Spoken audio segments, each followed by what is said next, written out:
Hello, my name is Darren Escher, and this is my dissertation proposal. And the title of my proposal is called Career Technical Educational Programs, also known as CTE programs, and their impact on correctional recidivism. So the agenda for the presentation is as follows. The next slide will be the background and my interest in the topic alongside the problem. The following slide will be the purpose, significance, and key theorists. The next one will be the methodology as well as the type of study.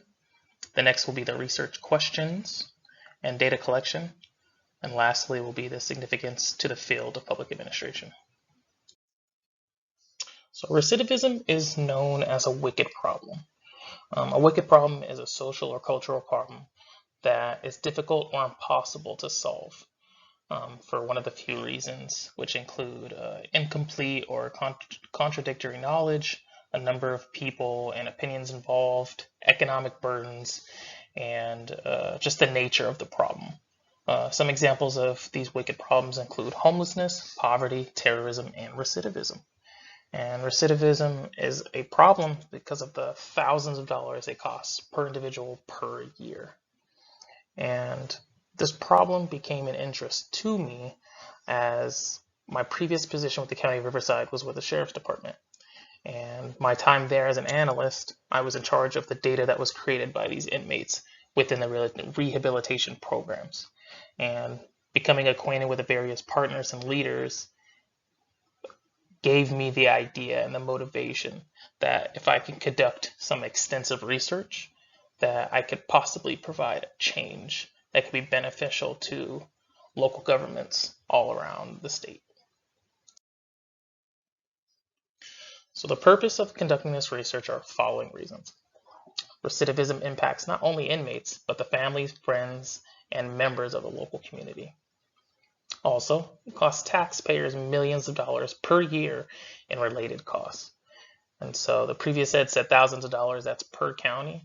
But if you start adding up states and federal penitentiaries, it's millions of dollars.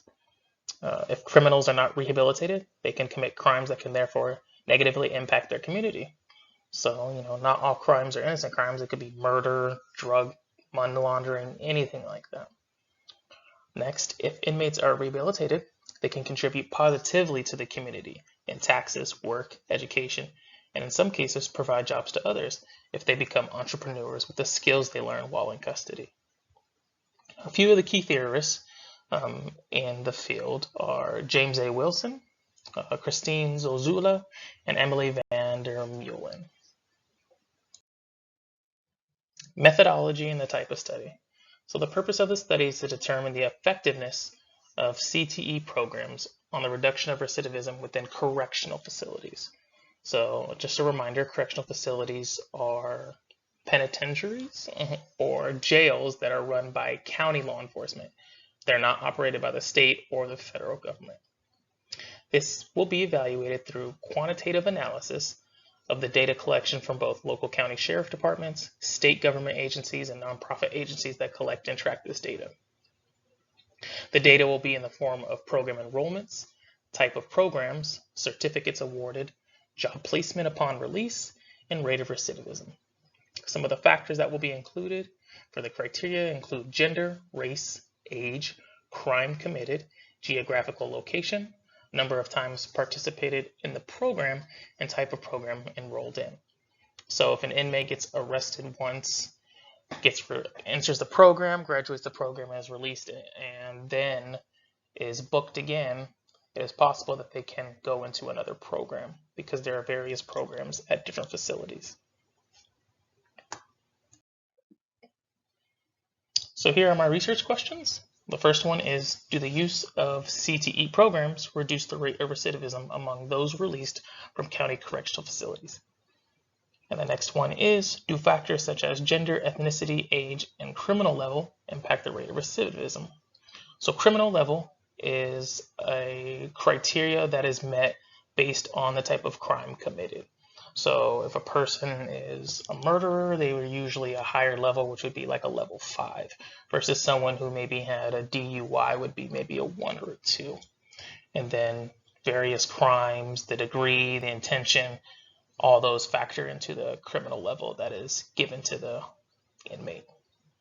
So some of the data collection, so funding sources, annual budget, cost spent per year, number of partnerships, number of agencies that interact with the inmate in and out of custody.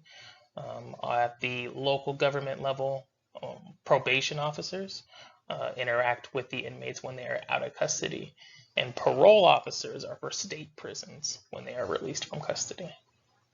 Another one would be the number of bookings, the number of programs, number of inmates, geographical location within Southern California, crime committed, and other related factors. And lastly, I will be collecting the graduation rates, the type of programs, the number of available programs, and this is due to not all programs are available to both genders, and this is sometimes due to the fact that there just aren't enough, let's say, male or female for a specific program. Recidivism rates, and additional related data. And the significance to the field of public administration. So local government agencies are a significant pillar in public administration. This branch of government has one of the most direct interaction and connection to the people when compared to state and federal governments. They deal with day-to-day public and social services, law enforcement, and aid. If we can reduce the crime rates within communities, then the overall value and welfare of the community increases.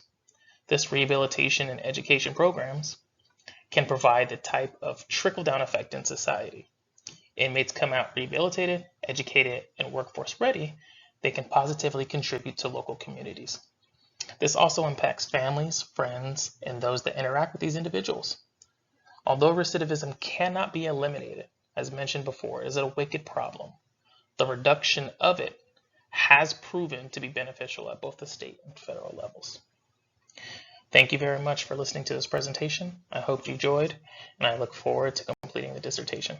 Thank you. Bye-bye.